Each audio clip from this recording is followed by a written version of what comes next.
floor, which you want to hear again and again.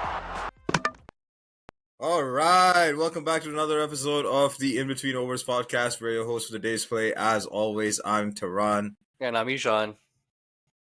Okay, Nitish Kumar Reddy. It was his day. Man, I love Test cricket. What an exhilarating day of cricket that was with his innings, with Washi's partnership. It felt good to be an Indian fan again. Not in the first few days, but day 3 was a good day for Indians. Yeah, no, an unreal day for Test cricket, as you said. India showed again that you can never count them down till they're all out. Great partnership to sort of give it a little counter punch back to against Australia. But no, great day for Test cricket, and exactly to your point, I think it was a wonderful day to be an Indian fan, as well as a fan who's been rooting for Nitish Kumar Reddy. And if I recall, I think you may have said something on yesterday's pod. Yeah, isn't it amazing when a slog sweep comes true? Yeah. Or a prediction comes true? Yeah, so my prediction came true. I mean, I was thinking he was gonna make a solid 70 or 80, but he gave us 100, not out too. Or as they say in Australia, red. 100, 105, red. Red, yeah, but hey, let's be real. It's been well deserved by him. The way he's batted throughout the series, and we've known that him batting a little bit, I would say, down the order does affect sort of who he bats with, and we would love to see him a little bit longer. But I think this innings was coming from him just because of how he's batted throughout the series, and shout out to him. And I'm not sure if you saw the scenes as well. Shout out to his dad as well. His dad was in the crowd, got a little emotional. So Oh yeah. it's I think it was a big time for that family, and he's still so young. So being so young with an overseas century in a Boxing Day Test match, I think it's what dreams are made of. Yeah. I mean, that moment that you talked about when he was getting to his 100, the drama around that stage of the match where he was in the 90s, Washi was giving him support, and Washi got out to a brilliant ball by Lyon. And then Bumrah comes in, and you could see that everyone's that's coming into bat, they're just trying to defend so that he can get to his 100. Bumrah tried his best, he gets out, and everyone's biting their fingernails. Everyone's like so amped up. Oh, is he gonna get there? Is he not gonna get there? And then Siraj comes out. Siraj, the best 3 balls of defense I've ever seen by Siraj. Man has nominated himself for Night Watchman going forward. Hey, I was watching it. I'm like, those are shades of Sir Vivian Richards, the way that he was batting.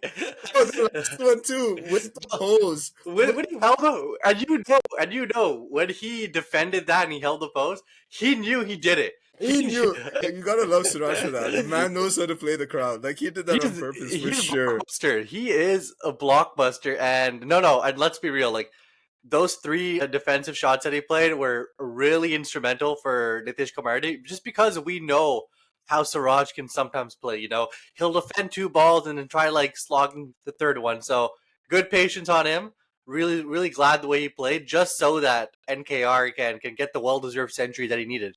Yeah, and so then NKR got to face the next over, and he hit a beautiful shot over long on. It was absolute scenes, mayhem, so much emotions, and the camera kept panning to his dad the entire time that was in the crowd. That was so cool to see his dad cheering when he hit the shot, and then tears of joy. And you could sense that in that moment, all the sacrifice, the hard work, it just all paid off. And now there was it was a sense of you could say a relief almost that, he did it. Like, it was worth it.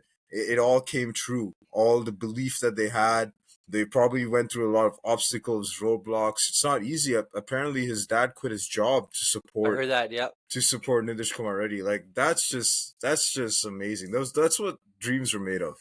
Yeah, and I'm really glad he was able to make that personal milestone. And if we just take a step back, I think that was the innings that India needed to sort of kind of gain a little more confidence in the match. I know yesterday we talked about, we would be maybe okay with them having a lead a bit below 100. India is right at the cusp of that. So I think the game is right in the balance. I think the rain delay also may have helped India a bit, just because, the last half hour can get a little nervous compared to what happened yesterday.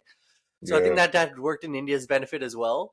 But yeah, I think it sets up the next 2 days great. You still have a wicket to get for India, so you can get some change runs here and there. But then you still have to get through the full Aussie batting lineup, if they don't declare, and you have the full Indian batting lineup. and India has shown that they can bat a whole day. Mm-hmm. So I think it does set the match very well, and then I think it also sets up the series very well. So I think we're in a good position as fans of the game as well as fans of India. Yeah, for sure. I still think Australia have their noses in front, just because they have a lead of 115, and whatever lead they get is still a lead. However, having said that, they will definitely rue the opportunity that they had because they could have had a lead of 200 or more, Yes, right? And so now it's 115. Yeah, it's a lead, but it's like what could have been. And now they got to bat out of their skins because, as you said, India has shown capability of batting in almost an entire day. So you're looking at Australia's probably got to bat in such a manner where they keep an improbable target for India. Like I can't see Australia keeping a target of 300, 350. Like they would have to have a 450, 400, 400 plus at least target set in order for them to feel comfortable that an Indian win is out of the question. You know what I'm saying? So that it only leaves two results: Australian win or a draw. And draw. it's going to be so interesting because they also have to factor in the number of overs left. They need to have enough Yes, overs in the bank to get India out. They've noticed that it's not easy. The pitch is a great pitch. I wouldn't call it flat. I think it's an amazing cricket wicket because there's a little bit there for both batters and bowlers. So yeah, it sets up a great day 4 and 5, and it looks like weather's out of the way. It looks like the weather's going to be good for day 4 and 5. So it's going to be pure cricket, and yeah, it's going to be exciting. and I know we still have some other points to talk about from last night's play, but let's just stay on this topic for a quick moment here. So let's just say Australia comes out of bat with a lead of 100. You're saying that they should at least pump around 300 runs, and you're saying that they should perhaps bat that whole day and let India bat the last day. Is that how you Yeah. potentially view? Because where I'm going with this is, I feel like this relates kind of similarly to the last Test match, where Australia was in a position of, do we dangle that carrot in front of India? We also have to take into consideration the overs. And Australia, you remember that match? They came out, I think, trying to get a bigger score, and then they Hmm. started losing wickets very quickly. So, do you see that approach of Australia where they'll come out guns blazing, or do you see them take their time and try batting throughout the day to get a lead of 350 plus? I think they'll have to take their time Okay. because we also saw that the pitch changed a bit with the rain. Hmm. I think, yeah, Nitish Kumar and Washi said that after the rain break, it got harder to bat on. And you could see that in Nitish Kumar's strike rate. It actually dropped. He Yes. was striking around 70 ish, and it dropped to around 35 after the rain break. So Wow. it got harder to bat on. So, and I feel that will carry through unless the sun bakes it and dries it up even further, which now could open up cracks. And you saw Nathan Lyon getting turn and bounce, which means, and we got two spinners. We got Jadeja and Yes. Washi going both ways, right? Turning both ways. It's not the same type of bowler.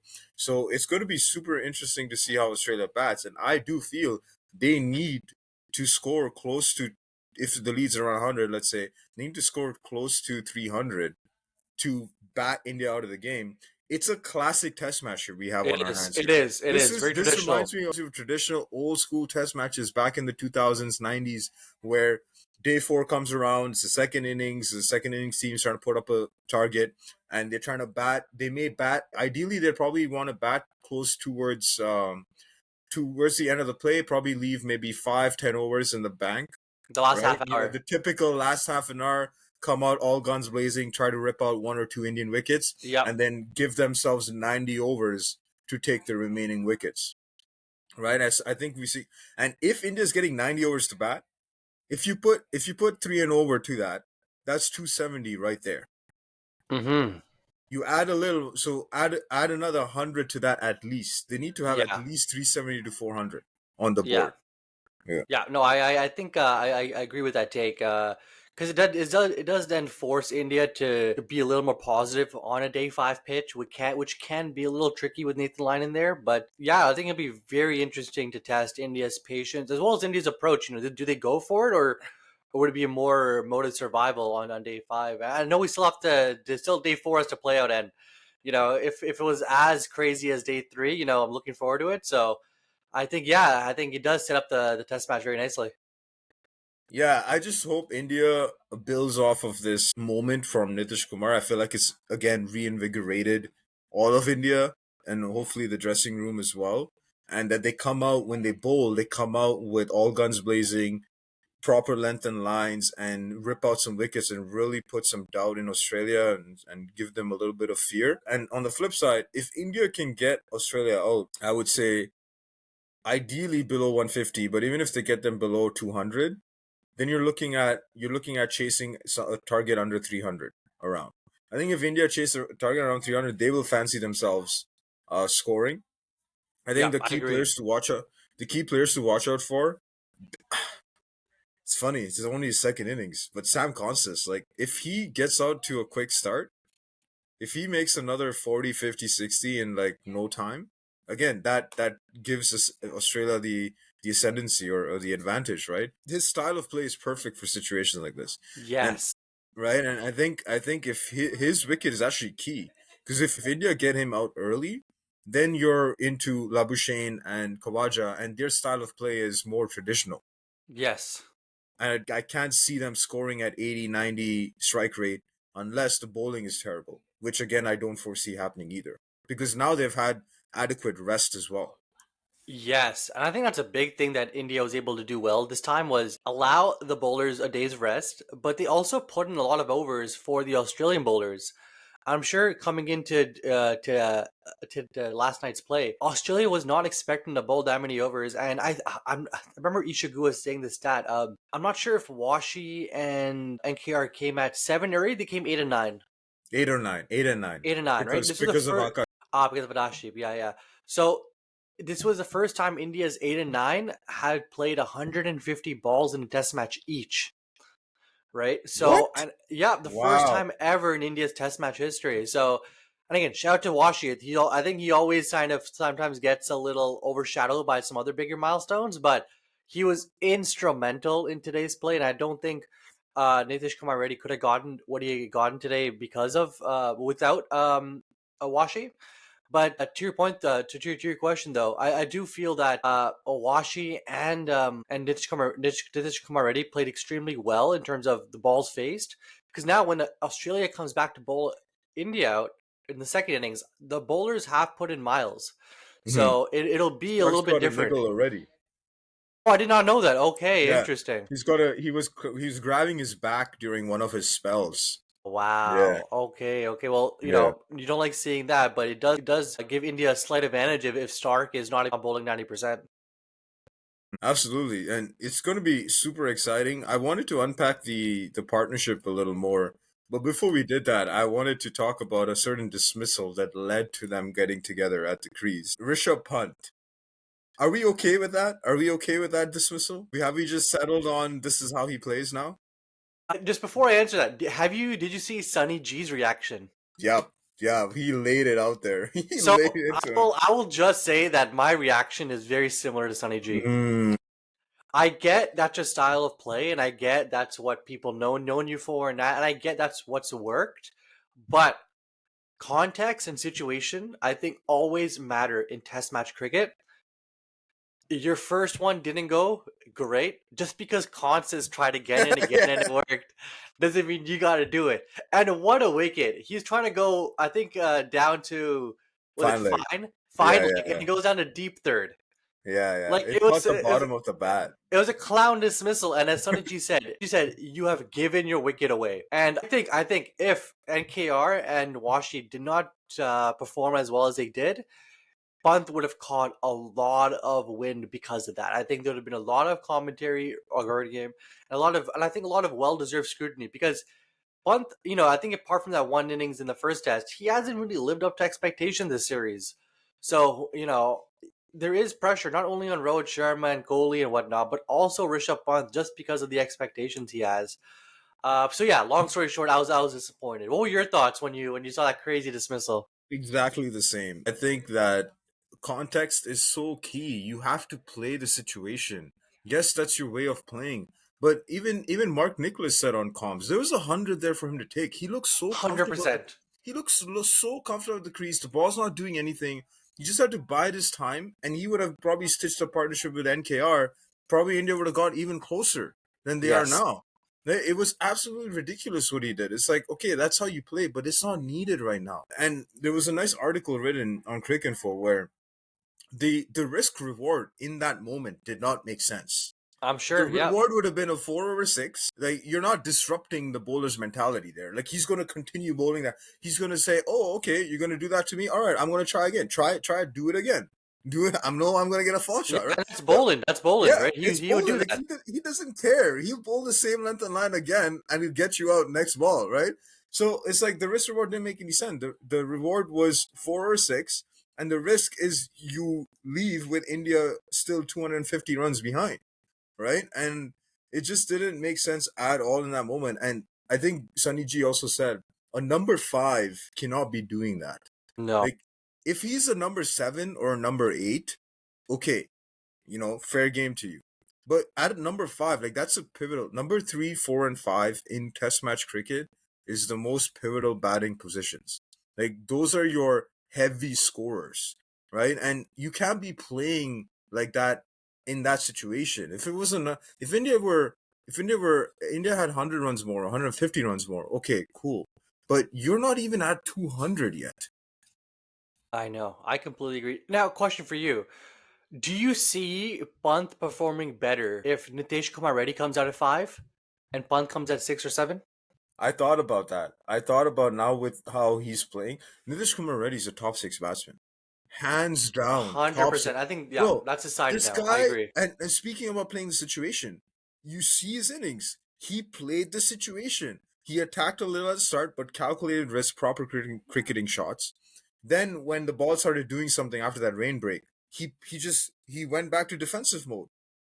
He just played the situation, right? And he gave the bowlers that hour. And that is how you play in the top 6. So yes, I could see a situation where he plays at 5 or 6 and then punt drops to 6 or 7.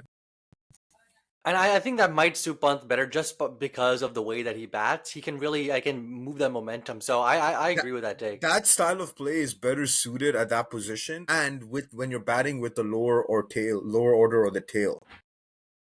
You know I what I mean? completely Like, agree. I completely agree. it's very much like Adam Gilchrist in his heyday. Like, he used to come out at 6 or 7, and that's exactly what he used to do. To take the game to the opposition, bat with the tail, and he used to Yeah. pile up runs. And I feel like he should be there, and Nitish Kumar now or whoever they play at 6 or 7 should now play at 5. Jaddu will play at 5 too.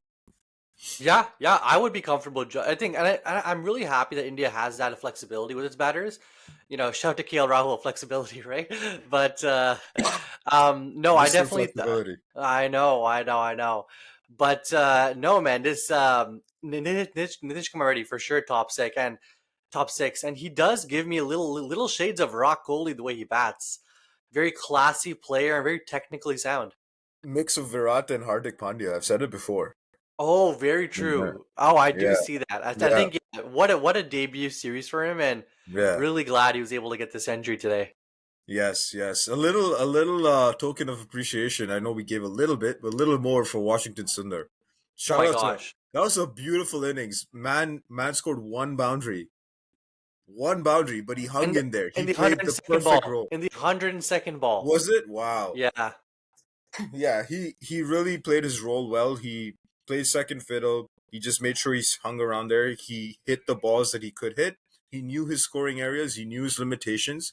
He has a solid defense, and that is what will hold you in good stead as a test match player. If you have a yes, solid defense, you will be able to eke out runs some way, somehow, right? And it was a great innings, a perfect foil for Nitish Kumar. Second time he's doing that in Australia. He did it before with Shardul Thakur on the previous yes, tour. at the GABA. Game changing partnership. It was like 120 odd, and it helped India win that game.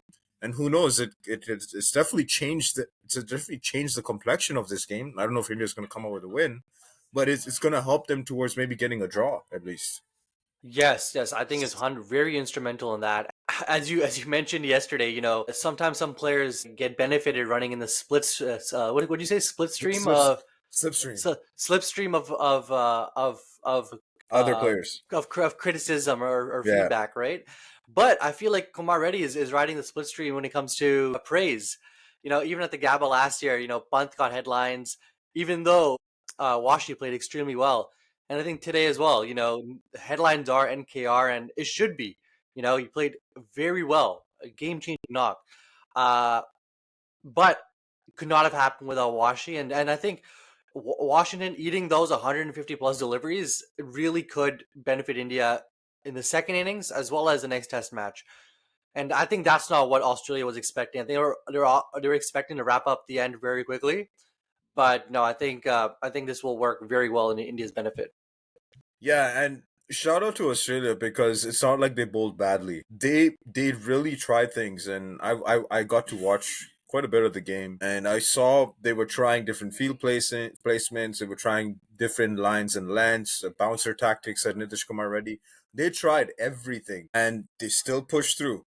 Nitish Kumar and Washi still overcame all the whatever Australia threw at them, and they came out trumps, and it's now set up an amazing and exciting day four ahead. Yeah. So what are you looking forward to on day four? Any new slog sweeps that could come true? Let's see. Slog sweep for me for day four. I'm gonna say the lead is gonna be below 100. It's gonna be double figures, probably around 82. It's gonna be a lead of 82. Okay, and Okay, it very yeah, very exact. it's gonna be a lead of 82, and India's gonna come out guns blazing. Australia's gonna be out for about 203. The target's gonna be about 285. Wow. And okay. And will Yeah. India bat tomorrow? Yes, India will be batting tomorrow, probably in the last session. Okay. Very nice, very nice. I think my prediction's also similar, but I think what I want and I really hope for is a target of around 250. I think that would be great for India. And the reason I'm saying that because it relates to my slog sweep. My slog sweep is I'm saying a Bumrah's getting Consis first over. No, first over. I can picture it again. I don't want to be very precise in my slog sweep, but I hope it's like a nice ink swinger, gets top of off, and then Bumrah's just gonna do one of these. Like, what does he do? Yeah, And Virat Kohli gives him a stare as he walks off. He's gonna be yelling in the poor child's ear. Yeah. Coach's gonna go ape mode. You know how Yeah, Kohli yeah. goes ape mode with his Oh, celebrations, where he buddy. actually looks like a monkey. No, and he looks scary. He He looks looks scary. scary. Yeah. Awesome. Good place to end it right there. We're super excited for day four. That's it for today's play. That stumps. Don't forget to like and subscribe.